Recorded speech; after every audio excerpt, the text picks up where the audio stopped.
नमस्कार बच्चों। पिछली क्लास में हमने वैल्यूएशन ऑफ गुडविल में फर्स्ट मेथड है जो वर्षों की क्रय रीति के बारे में पढ़ा था, परचेज मेथड ऑफ ईयर्स।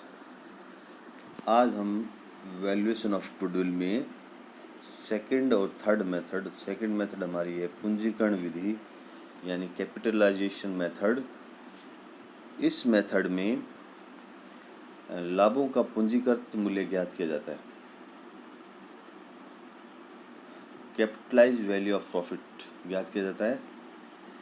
अर्थात इस लाभ को अर्जित करने हेतु सामान्यतः कितनी पूंजी की आवश्यकता होगी।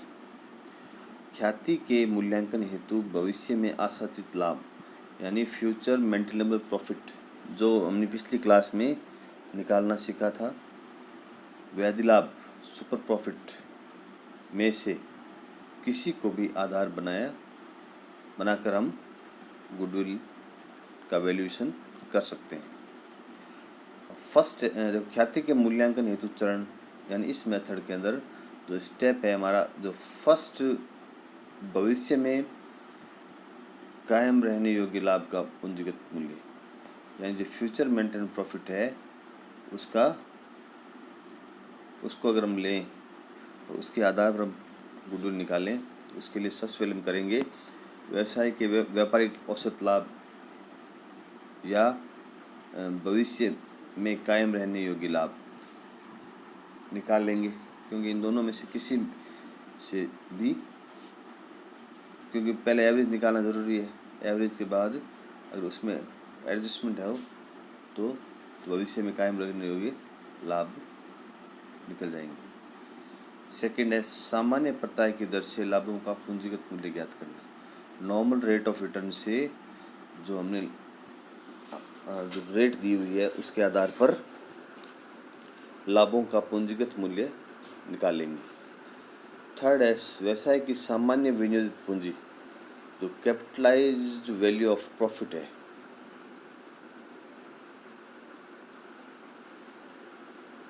में से अंतिम विनियोजित पूंजी घटाने पर जो अधिक बचता है उसे हम ख्याति का मूल्य कहेंगे।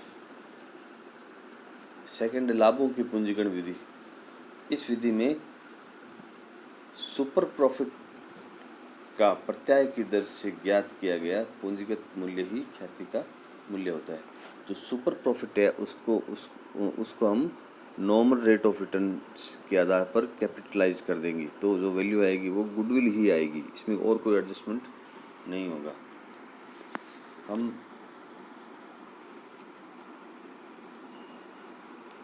आगे देखते हैं। तो मैंने एक एग्जांपल लिया है जो आपकी बुक में 8 नंबर एग्जांपल है। इस एग्जांपल में एक्स और वाई एक फर्म में साझेदार हैं। 31 मार्च 2016 को उनके व्यवसाय का चिट्ठा निम्न प्रकार है। इस साइड लायबिलिटी साइड दे रखा है creditors, general reserve, profit and loss account, capital x और वाई की दी हुई है, और एसेट साइड में दिया हुआ है cash, stock, debtors, development expenses, advertising outlays, furniture, machinery. नीचे और सूचना दी हुई है। उपरोक्त व्यवसाय को जेड द्वारा क्रय किए जाने की संभावना है। संपत्तियों का मूल्यांकन इस प्रकार किया गया। स्टॉक की वैल्यू है वो 55,000 रुपये है, पहले थी 50,000 रुपये, अब रीवैल्यूड प्राइस इसकी है 55,000 रुपये। फर्नीचर है वो 8,000 रीवैल्यूड प्राइस है, और फर्नीचर पहले थी 10,000, यानी 2,000 रुपये घट गए। इसमें स्टॉक में तो 5,000 बढ़े, फर्नीचर में 2,000 घट गए। मशीनरी 1,50,000 रीवैल्यूड प्राइस है, पहले मशीनरी थी 1 लाख, यानी मशीनरी पे 50,000 रुपये बढ़े हैं। जो रीवैल्यूड प्राइस अगर बढ़ती घटती है तो डेप्रीशिएशन का हमें एडजस्टमेंट करना पड़ेगा। डेप्रीशिएशन और क्या दिया हुआ, यह तय हुआ कि देनदारों पर 5% की दर से डूबत ऋण के लिए आयोजन बनाए जाए। प्रोविजन फॉर बैड डेबिट्स बनाना हमें, डेटर्स पर 5%, मशीनरी पर 15% वार्षिक और फर्नीचर पर 5% वार्षिक की दर से डेप्रीशिएशन लगाया जाता है।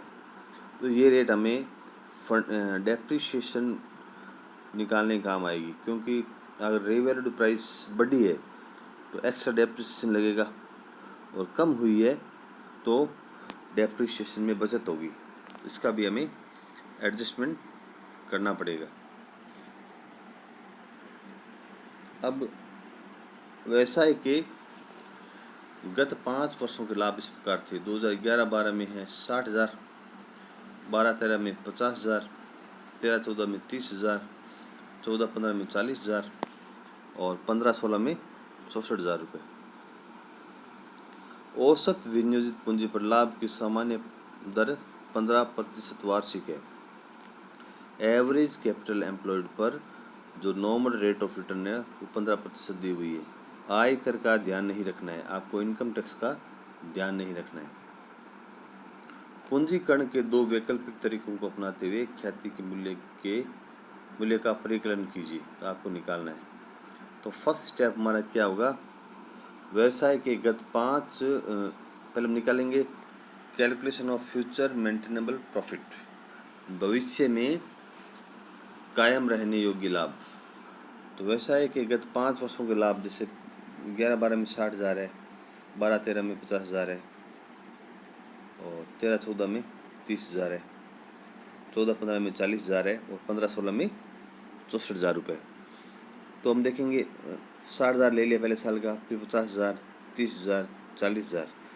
जो लास्ट का जो 15-16 वाला है उसमें इस साल का एडजस्टमेंट करना पड़ेगा, क्योंकि और जो पिछले सालों के उसमें हमें कोई एडजस्टमेंट दिया हुआ नहीं है। एक तो हमें जो दिया हुआ था, एक तो प्रोविजन फॉर बैड डेट्स निकालना है। तो डेट्स कितना है हमारा, डेट्स है 80,000 रुपये। तो 80,000 का 5% यानी 4,000 रुपये वो लगेगा प्रोविजन फॉर बैड डेट्स। तो हम इसमें 4,000 लेस कर देंगे। एक हमें और देखिए, स्टॉक में 5,000 की वृद्धि हुई है। तो हमारा जो करंट एसेट्स में वृद्धि होने पर हम ऐड करेंगे। जैसे 50,000 था और 55,000 हो गया, तो 5,000 हमें प्रॉफिट हो गया, तो इसमें हम ऐड करेंगे। तो 64,000 में 5,000 ऐड करेंगे और 4,000 प्रोविजन फॉर बैड डेट्स वाले लेस करेंगे और डिवाइड, फिर इनका टोटल करके डिवाइड कर देंगे 5 से, क्योंकि ये 5 सालों का प्रॉफिट दिया हुआ है। तो हमारा एवरेज प्रॉफिट आ गया 49,000, 49,000 रुपये। अब हम पुनर्मूल्यांकन के कारण अतिरिक्त मूल्यह्रास, एडिशनल डेप्रिसिएशन लगा है। जैसे मैं इसको एक टेबल बनाई है। फर्नीचर की बुक वैल्यू थी 8,000 और इसमें 2,000 रुपये घटे हैं। 2,000 घटे, इसका मतलब हुआ हमारा डेप्रिसिएशन बचत हुई है। 5% डेप बचा है, तो 100 रुपये डेप कम हुआ है। वो फर्नीचर था वो, सॉरी यहाँ पे मशीनरी आएगा, ये गलत छपा हुआ है। तो मशीनरी पहले 1 लाख था, अब 1,50,000 हो गया, यानी 50,000 है। 50,000 पर 15% 7,500, 7,500 है, उसमें से 100 लेस कर दिया, तो एडिशनल डेप हमारा 7,400 एक्स्ट्रा लगेगा। तो यहाँ पे हम ये फर्नीचर जगह मशीनरी आएगा यहाँ, तो क्योंकि मशीन की जो वैल्यू दी हुई है वो मशीनरी पहले 1 लाख, अब 1,50,000 है वैल्यूशन, और नई पुरानी वाली है वो है 1 लाख। तो यहाँ पे हम मशीनरी लिखेंगे।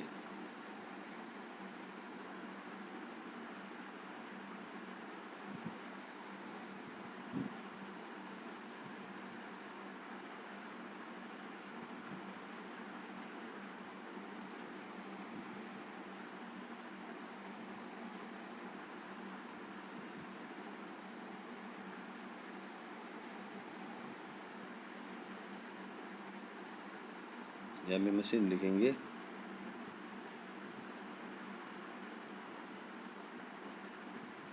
यहाँ पे मशीन आ जाएगी। मशीन 1 लाख है और 1,50,000 होगी। अब हम देखते हैं डेप्रिसिएशन हमारा 7,400 एक्स्ट्रा लगेगा। तो 7,400 का एडजस्टमेंट हम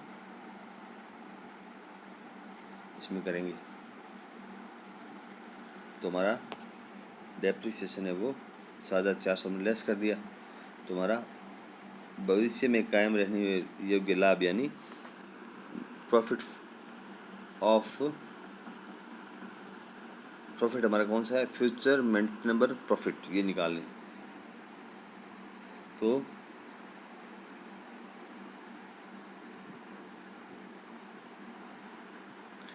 ये हमारा फ्यूचर मेंटेनेबल प्रॉफिट आ गया।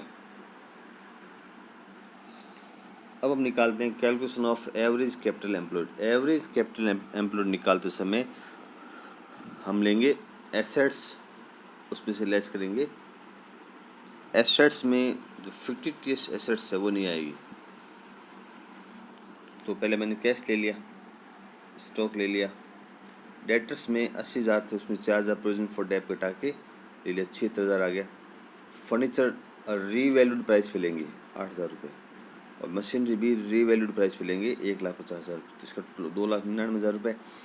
अब लायबिलिटी साइड में ओनली क्रेडिटर्स आएगा, कैपिटल नहीं आएगी, और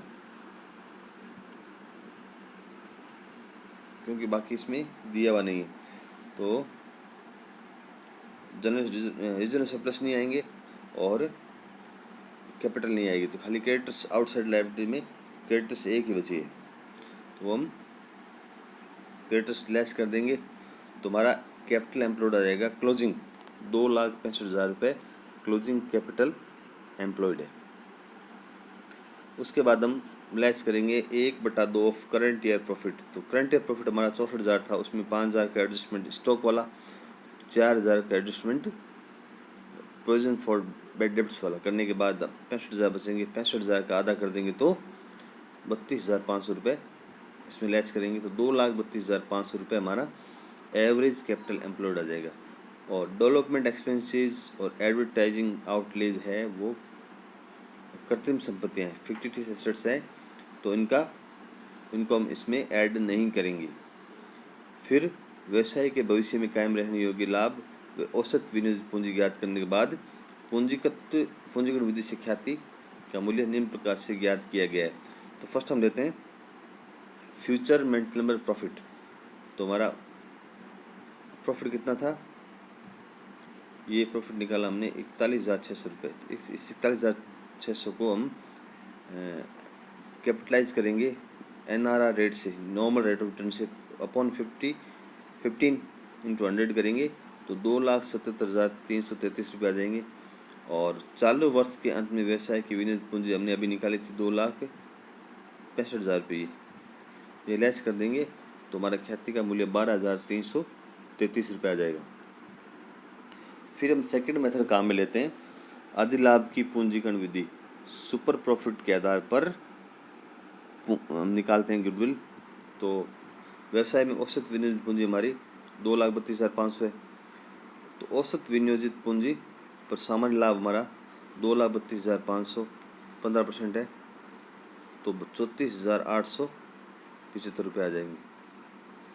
इसमें इसको मल्टीप्लाई करना पड़ेगा, 2,32,000 का 15% निकालेंगे तो 34,875 आएगा। फिर भविष्य में कायम रहने योग्य लाभ हमारा 41,600 जो हमने ऊपर निकाला ले लिया, उसमें से ये जो नॉर्मल प्रॉफिट है ये हमने लेस कर देंगे। तो इसको एक ध्यान रखना है, यहाँ पर हमें मल्टीप्लाई करके निकालना है। 2,32,500 को 15% निकालेंगे तो 34,500 आ जाएगा। फिर जो डिफरेंस है वो हमारा क्या आएगा, डिफरेंस है जो वो आएगा सुपर प्रॉफिट। 41,600 में से हमने 34,875 नॉन प्रॉफिट निकाला था, इसको लेस कर देंगे तो 6,725 रुपये हमारा सुपर प्रॉफिट आ गया। तो सुपर प्रॉफिट को कैपिटलाइज करेंगे तो हमारी गुडविल आ जाएगी 44,833। 6,725 अपॉन 15 × 100 करेंगे तो ये 44,833। यहाँ ध्यान रखना है हमें ये जो नॉर्मल प्रॉफिट निकाला है, यहाँ पे हमें क्या करना है,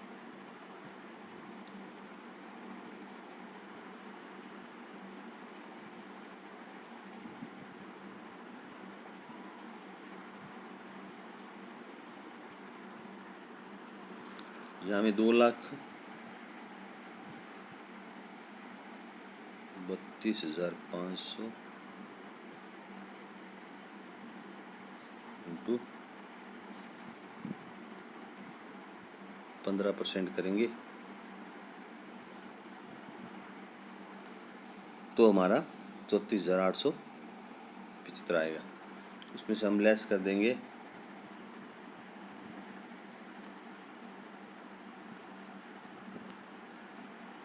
फ्यूचर मेंटेन प्रॉफिट, तो ये हमारा सुपर प्रॉफिट आ जाएगा। ये हमारा क्वेश्चन पूरा हुआ। अब मैं नेक्स्ट मेथड का बताता हूँ, थर्ड मेथड, वो हमारी है एन्युटी मेथड। यह ख्याति मूल्यांकन की वैज्ञानिक विधि है। इस विधि में सुपर प्रॉफिट या लाभ की रकम को वार्षिक वृत्ति मानकर, एन्युटी मानकर, ख्याति की अनुमानित अवधि के प्रतिशत ब्याज दर अथवा सामान्य प्रत्याय दर पर उसका वर्तमान मूल्य ज्ञात कर दिया जाता है। अगर आपको प्रतिशत ब्याज दर दी हुई है तो उसे निकालेंगे, नहीं तो हम नॉर्मल रेट ऑफ रिटर्न से इसकी वैल्यू निकालेंगे। इसके लिए 1 रुपये की वार्षिक वृत्ति का वर्तमान मूल्य वार्षिक वृत्ति सारणी, एक बुक के पीछे टेबल दी हुई है, उस टेबल की सहायता से या फिर इस जो नीचे फॉर्मूला दिया हुआ है ये वाला, इससे हम इसकी प्रेजेंट वैल्यू निकाल सकते हैं। जैसे मैंने एक एग्जाम्पल लिया, इसमें निम्न सूचना के आधार पर ख्याति का मूल्यांकन वार्षिक वृत्ति विधि के आधार पर ज्ञात कीजिए। एन्युटी मेथड के आधार पर निकालना है तो औसत विनियोजित पूंजी एवरेज कैपिटल एम्प्लॉयड 4 लाख दी हुई है। लाभ की सामान्य दर 12% है। लाभ वर्ष 2013-14 में 62,000 था, 14-15 में 59,000 था और 15-16 में 66,000 था। वर्ष 14-15 के लाभ का परिकलन 2000 की असाधारण हानि को अपलकित करने के बाद किया गया था। तो जो 2000 की हानि हमने वहाँ राइट ऑफ की थी उसको हम वापस ऐड करेंगे। कब करेंगे? 2014-15 में। और वर्ष 2015-16 वर्ष के लाभ में 3,000 की अनावर्तक आय, तो इसको भी हम नॉन रिकरिंग इनकम है, इसको हम लेस करेंगे। तो नीचे calculation of future maintain profit निकालना दिया हुआ है। तो 13-14 में तो कोई एडजस्टमेंट है नहीं, पूरा 62,000 आ गया। 14-15 में 59,000 प्रॉफिट दिया हुआ है, उसमें से 2,000 हम वापस ऐड करेंगे, पीछे लेस किया तो ये 61 हो गया। और 15-16 में 66,000 प्रॉफिट दिया हुआ है, उसमें 3,000 रुपये नॉन रिकरिंग इनकम है, तो उसको हम लेस कर देंगे तो 63,000 आ जाएंगे। तो टोटल प्रॉफिट ऑफ 3 ईयर्स हमारा 1,86,000 रुपये। Average profit, average future maintain profit हमारा 1,86,000 में, क्योंकि 3 साल का प्रॉफिट दिया हुआ है तो 3 से डिवाइड कर देंगे तो 62,000 आ जाएंगे। फिर normal profit of average capital employed हमारा 12% दिया हुआ है ये, और एवरेज कैपिटल एम्प्लॉयड दी हुई है और 12% दिया हुआ है, तो इन दोनों को मल्टीप्लाई करेंगे, 12% निकालेंगे इसका तो 48,000 रुपये आ जाएगी। इन दोनों का डिफरेंस है वो 62,000 में से 48,000 लेस किया तो 14,000 हमारा सुपर प्रॉफिट आ गया। अब हम निकालते हैं annuity factor of 1 for 3 years at 12% normal rate of return. तो ये फॉर्मूला फिट करेंगे, 1 - 100/100 प्लस रेट होता है, तो रेट हमारी 12% है और इसकी पावर n यानी number of years, number of year हमारा 3 है तो ऊपर 3 लगा देंगे पावर अपॉन 12/100। तो इसकी जो एन्युटी वैल्यू आएगी वो आएगी इसकी रेट आएगी 2.402। फिर इस रेट के आधार पर गुडविल निकालेंगे, तो calculation of the value of goodwill, तो वैल्यू ऑफ गुडविल का फॉर्मूला है super profit into annuity factor of 1 for 3 years age calculate above, हमने जो ऊपर निकाला है वो आ जाएगा। सुपर प्रॉफिट हमारा 14,000 रुपये, तो 14,000 को इस रेट से हम 2.402 से मल्टीप्लाई करेंगे तो हमारी गुडविल आ जाएगी 33,628 रुपये। धन्यवाद।